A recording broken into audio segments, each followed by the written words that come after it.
할렐루야. 아멘. 요즘 다음 세대에 이제 불이 내리기 시작해서 정말 소망이 넘치고 희망이 넘치는 하루하루를 보내고 있는 것 같습니다. 특별히 요즘 이제 여름 사역 이후로 계속해서 뭐 토요 돌파 집회도 하고 있고요. 근데 아이들이 시시각각으로 실시간으로 확확 바뀌고 있다는 것이 정말 놀라운 일인 것 같습니다. 하나님에 대한 마음과 또 세상에 대한 마음 가운데서 갈등하고 있었던 친구 한 명, 또 어제 차 타고 가면서 잠깐 나눔을 하는데 특별한 그런 기도 시간의 경험과 함께 또 하나님께로 완전히 결단하면서 돌이키는 계기가 됐더라고요. 그래서 그 친구뿐만 아니라 매번 또 매 예배마다 하나님이 부어주고 계십니다. 특별한 일들이 정말 많이 일어나고 있어요. 그래서 제가 오늘 여기서 다 이야기하기보다는 이제 그 친구들이 직접 또 얘기하고 간증할 수 있는 기회가 있으면 좋지 않을까 하는 생각을 하고요. 또 이제 이렇게 한 사람 한 사람 급격하게 변해가는 것을 제가 보면서 어떤 생각이 들었느냐, 그걸 좀 먼저 나누려고 합니다. 그냥 애들이 변해가니까 아이들이 하나님 사랑하고 예수님이 좋아하고 불타고 있으니까 그냥 기분 좋다, 이것으로 됐다, 앞으로 더 잘해보자 하는 마음이 안 들더라고요. 무슨 마음이 들었는지 아십니까? 진짜 마지막이 가까웠구나 라는 생각이 불현듯 들었습니다. 불현듯. 하나님이 마지막이 정말 가까우셔서 지금 급하게 하나님의 사람들을, 바라게 무릎 꿇지 않은 7천 명을 급히 준비하고 계시는구나 라는 생각이 들었습니다. 우리 중고층 아이들이 변하는 것을 보면은 그 생각을 할 수밖에 없어요. 원래 한 단계 한 단계 점진적으로 변화를 받아야 되는데 두세 단계, 세네 단계씩 점프하면서 아이들이 변화를 받고 있어요. 아직 변화받지 않는 친구들도 머지 않았습니다. 그 과정 이후에 불이 옮겨지게 되고 전염되게 되고 결국에는 불붙어서 타오르게 될 겁니다. 그러나 제가 가졌던 생각이 마지막이 정말 얼마 남지 않았구나. 하나님이 정말 급하게 준비하고 계신다.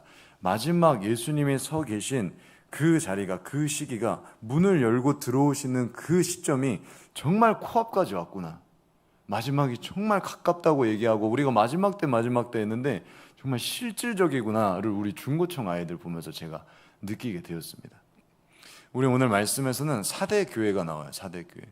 근데 4대 교회라고 하면은 난공불락의 요새, 그래서 적군의 침입에 굉장히 탁월하게 방어할 수 있는 그런 지리적 요건을 갖춘 그런 형태를 이제 또 비유하면서 이야기할 수가 있습니다. 4대 교회, 난공불락의 요새처럼 뭔가 위협이 없는 거예요. 괜찮은 거예요. 그러니까 어떻게 됐느냐? 방심했던 교회입니다. 방심했던 교회.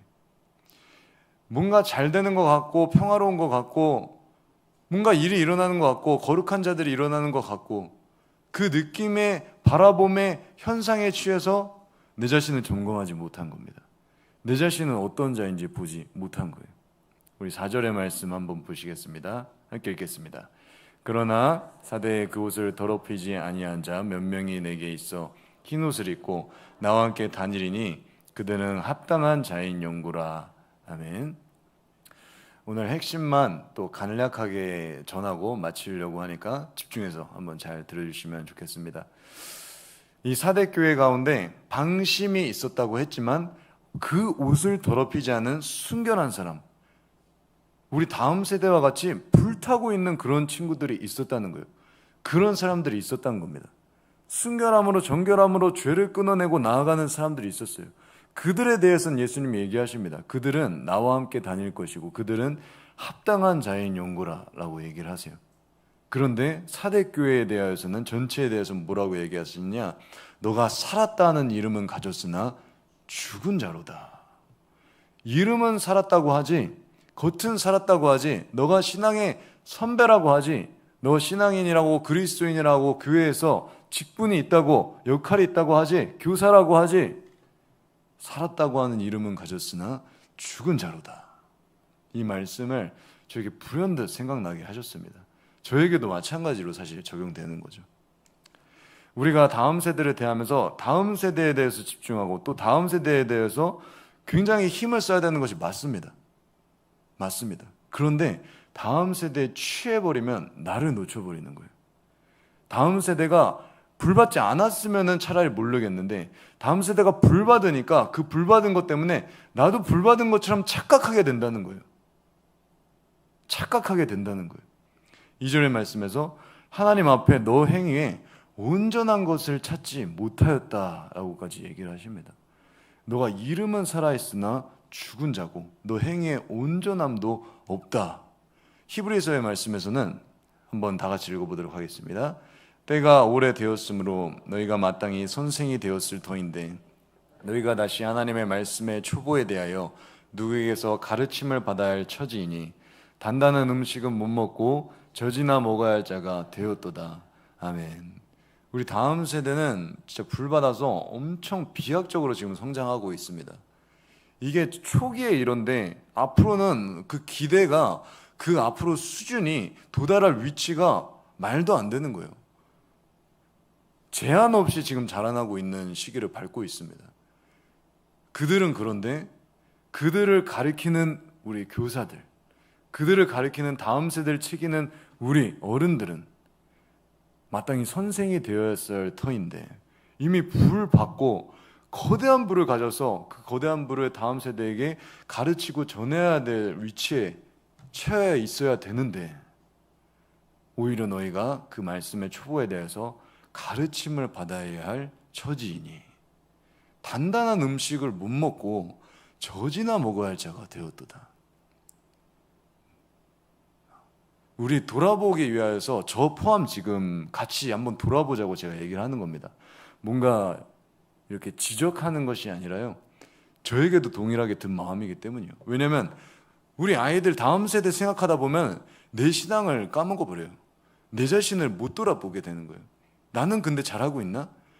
아이들에게 불받게 하고 아이들 기도해 주다 보면 물론 나도 같이 불받죠. 근데 점검하는 것, 그게 따로 가야 된다는 겁니다. 내가 아이들 위해 기도해 주지만 그러려면은 내가 골방의 시간에서 하나님과 더 독대해야 하고 골방의 시간에서 더 말씀 사모해야 하고 그래야지 내가 기도해 줄 수 있는 사람인 거지. 아이들 기도만 해주고 다음 세대 교육만 하고 교사로서 목자로서 일만 하고 끝나면 그거 자기 오히려 구원 잃어버릴 수 있는 겁니다. 내가 복음을 전한 이후에 내가 복음을 잘 전하고 이후에 내가 버림을 당할까 두려워함이로다. 바울조차도 그 말을 했다는 거예요. 바울조차도.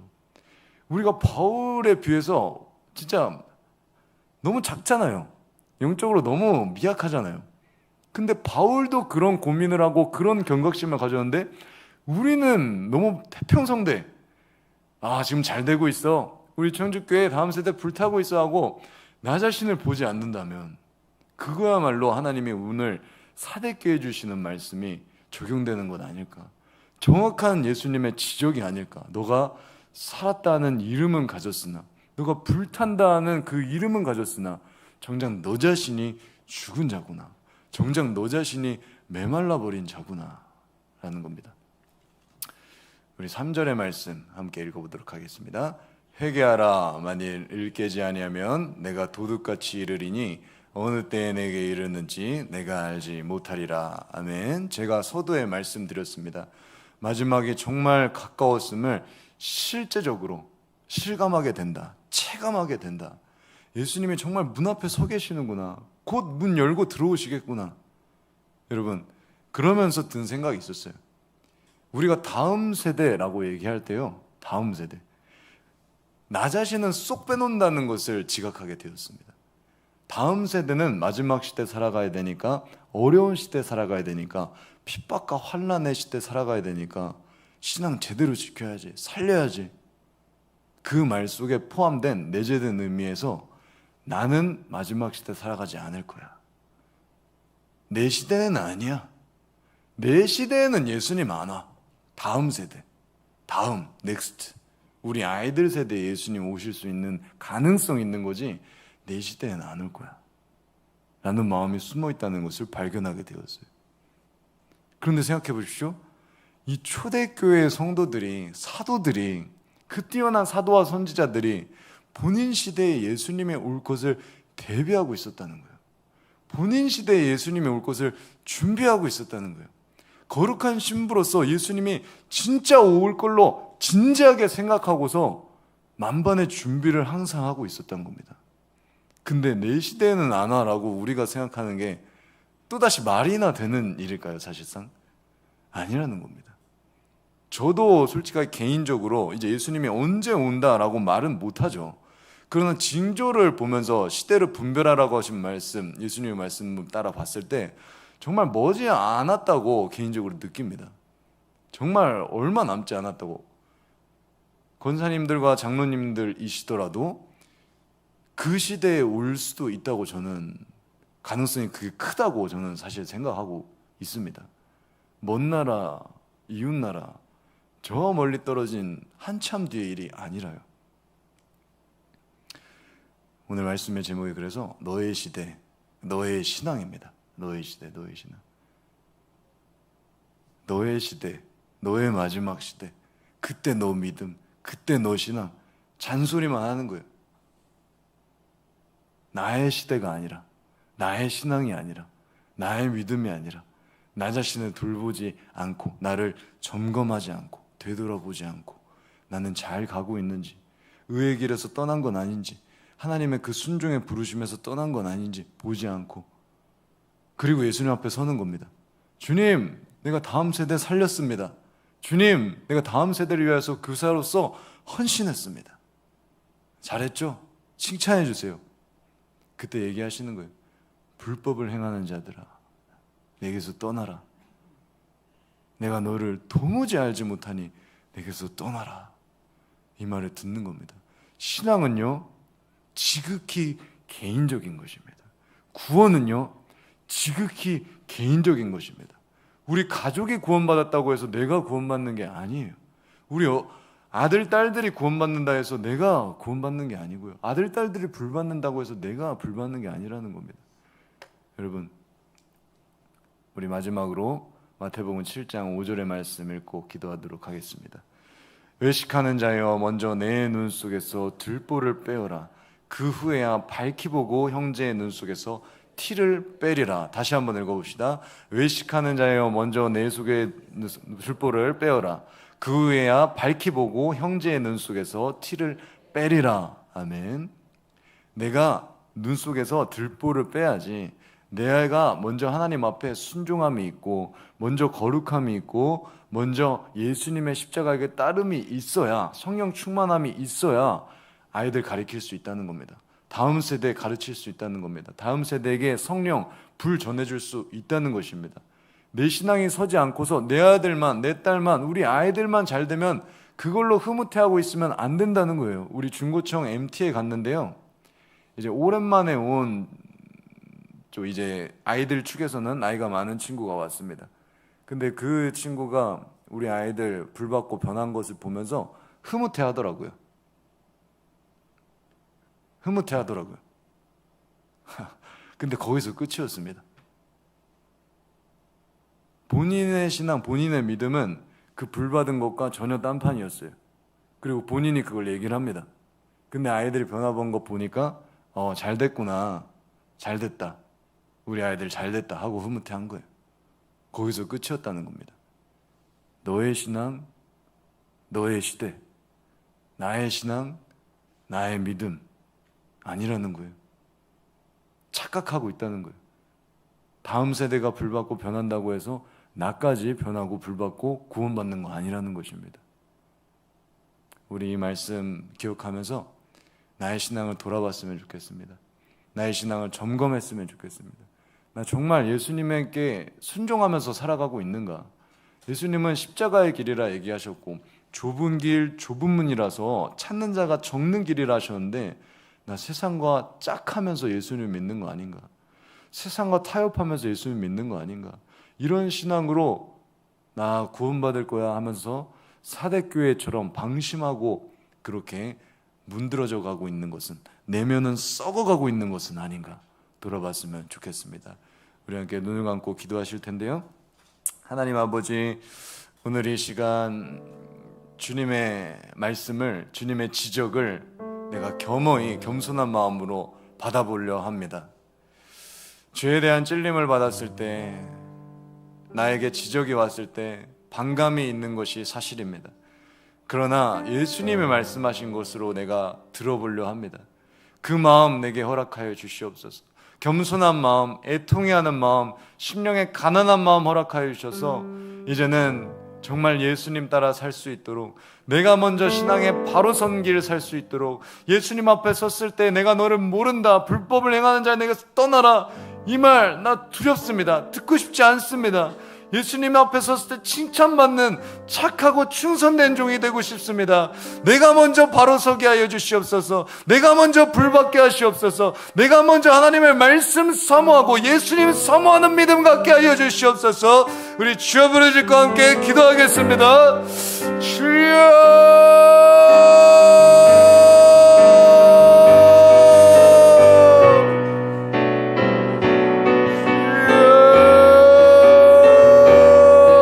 복음을 전하니 왜 도리어 버림을 당할까 두려워함이로다. 바울의 고백이 나의 고백 되게 하소서. 초대교회 성도들이 예수님을 기다렸는데, 예수님 오늘 오실 것을, 곧 오실 것을, 속히 오실 것을 말씀대로 믿었는데 나는 아니었습니다. 다음 세대, 내 시대는 아니고, 내 시대는 잘 지나갔지만 우리 다음 세대라고 생각해왔습니다. 아닙니다. 주님, 당장이라도 오실 수 있습니다. 당장이라도 심판주로 강림하실 수 있습니다. 주님의 길 올바로 걷게 하시옵소서. 좁은 길 올바로 걸어가게 하시옵소서. 항상 내 신앙을 점검하며 살게 하시옵소서. 항상 내 믿음을 점검하며 살게 하시옵소서. 온전한 길로, 좁은 길로 걸어가고 있는지, 아니면 넓은 길로 타협하면서 그렇게 멸망의 길로 걸어가고 있는 것은 아닌지 돌아보고 경각심 갖고 마지막 시대를 내가 준비하게 하시옵소서. 나의 시대입니다. 나의 신앙입니다. 나의 믿음입니다. 나의 구원입니다. 오직 주님만 따라, 예수님만 따라 살게 하여 주시옵소서. 남은 평생 끝까지 충성되며 끝까지 순종하며 그렇게 살다 예수님 앞에 서게 하여 주시옵소서. 하나님 아버지, 감사합니다. 내가 죽을 수도 있었으나, 내가 멸망할 수도 있었으나 또 다시 한번 나를 바로잡아 주시고 주님의 말씀을 들려주셔서 의의 길로 점검하고 다시 한번 세워지게 하심에 감사를 드립니다. 하나님 아버지, 앞으로 살아갈 때도 내 마음이 계속 완악해질 때마다 나를 책망하여 주시옵소서. 내가 신앙의 연수가 많다고 해서 교만하지 않겠습니다. 내가 신앙의 선배라고 하여서 높은 마음 품지 않겠습니다. 언제나 낮은 마음으로, 낮은 위치, 예수님과 같이 처하는 자가 되게 하여 주시옵소서. 감사드리며 예수 그리스도의 이름으로 기도드립니다. 아멘.